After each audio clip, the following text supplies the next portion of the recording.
Jungkook তের সাথে ঝগড়া করে বাসা থেকে চলে গেল। তে তখন বসে বসে ভাবছে, জানি তো কিছুক্ষণ পর আবার চলে আসবে, এখন ঢং করছে। এরপর জিন তের রুমে আসলো আর বলল, তে মা রেডি হয়েছিস? আর জাঙ্কুক কোথায়? সে কি রেডি হয়েছে? জাঙ্কুক বাবা জলদি কর, কোথায় বাবা তুই? তে তখন ভয়ে ভয়ে বলল, মা জাঙ্কুক আসলে উনি। জিন তখন বলল, মা আমার এখন কথা বলার সময় নেই, তুই আর জাঙ্কুক তাড়াতাড়ি রেডি হয়ে নিচে আয়, মেহমানরা তোদের অপেক্ষা করছে। তে তখন চুপচাপ বসেছিল। জিমিন মেহমানদের সাথে কথা বলছিল।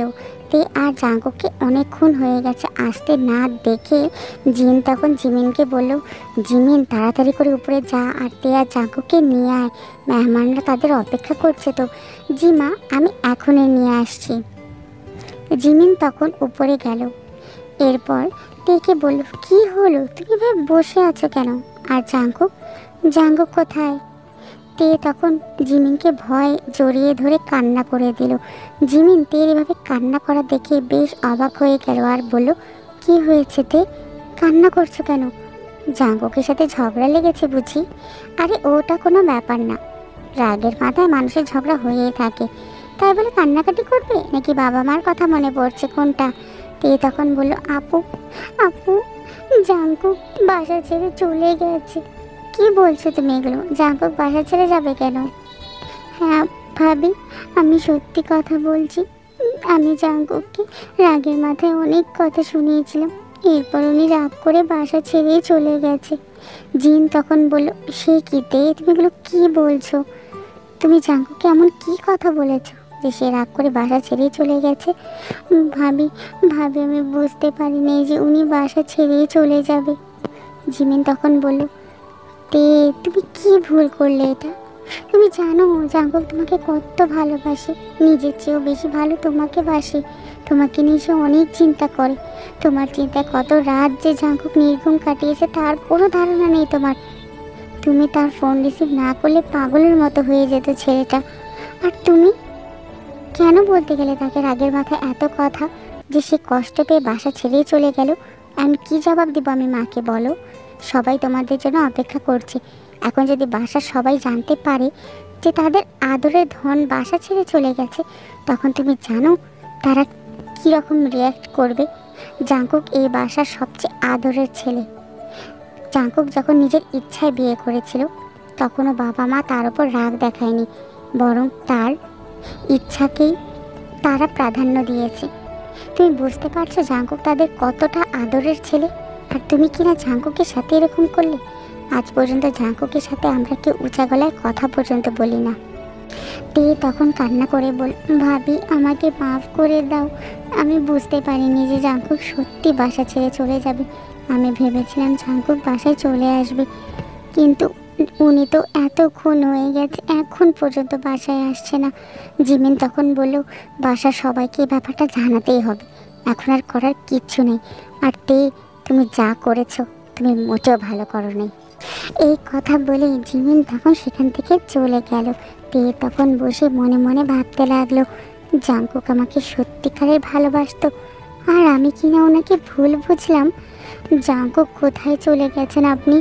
ফিরে আসুন প্লিজ জাঙ্কুক, আপনার তে আর কোনো দিনও আপনার ভালোবাসার উপর সন্দেহ করবে না, আমাকে ক্ষমা করে দিন জাঙ্কুক, আমি বুঝতে পারিনি যে আপনার ভালোবাসা সত্যি ছিল, আমাকে মাফ করে দিন জাঙ্কুক, প্লিজ জাঙ্কুক আপনি ফিরে আসুন জাঙ্কুক। এরপর রাত 2টা বাজে, সব মেহমানরা এতক্ষণে চলে গেছে। এতক্ষণ জাঙ্কুকের কথা বাসার সবাই জেনে গেছে। জিন কান্না করতে করতে বারবার অজ্ঞান হয়ে যাচ্ছে, ইয়ঞ্জুনেরও কোনো খবর নেই। আরএম পাগলের মতো জাঙ্কুককে খুঁজলো, কিন্তু কোথাও জাঙ্কুককে খুঁজে পেল না। বাইরে প্রচণ্ড বৃষ্টি শুরু হয়েছে, কিছুক্ষণ পর পর আকাশ চমকে বিদ্যুৎ চমকাচ্ছে, বাসার সবার মুখে যেন কোনো কথাই নেই। হঠাৎ করে ঝড়ের গতিতে কেউ একজন বাসার ভেতরে প্রবেশ করলো। সবার দৃষ্টি সেই মানুষটার দিকে। তাদের সবার সামনে জাঙ্কুক দাঁড়িয়ে আছে, বৃষ্টিতে ভিজে তার অবস্থা খারাপ হয়ে গেছে, শার্টে রক্তের ছোপ ছোপ দাগ, কিছুটা বৃষ্টির পানিতে ধুয়ে মুছে গেছে দাগ। জাঙ্কুকের এমন অবস্থা দেখে জিন যেন পাগলের মতো হয়ে গেল। জাঙ্কুকে জড়িয়ে ধরে কান্না করছে, তের চোখেও পানি। তবে সেটা জাঙ্কুকের ফিরে আসার খুশিতে। জিমিন তখন জাঙ্কুককে বলল, জাঙ্কুক তোমার সাথে রক্ত কিসের?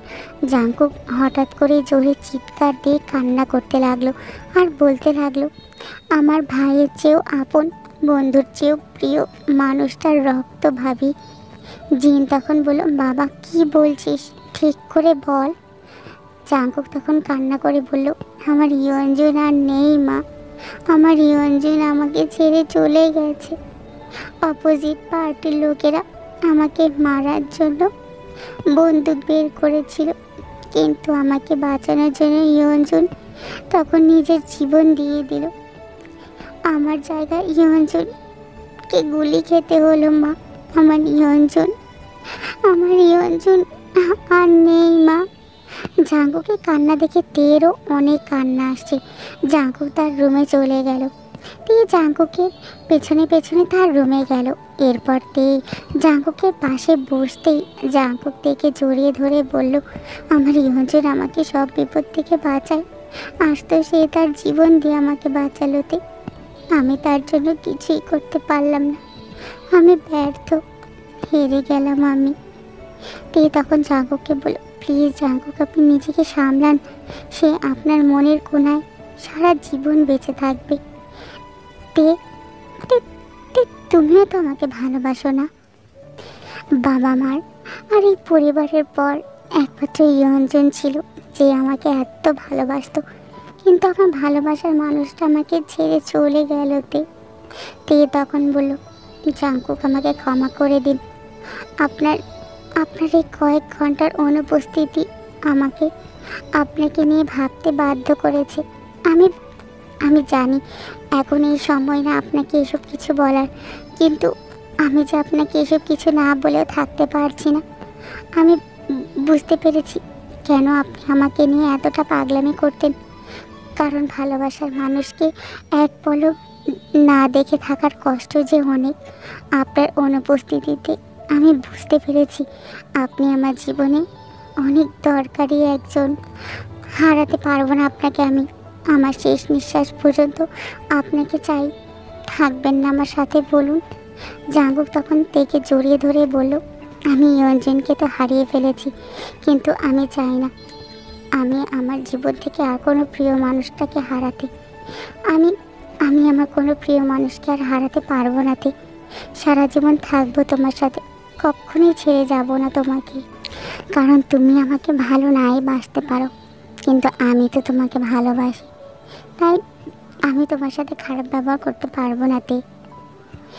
তে আমার না ভালো লাগছে না, তোমার কোলে একটু মাথা রেখে ঘুমাতে দিবে আমাকে? জাঙ্কুক তের কোলে মাথা রাখলো।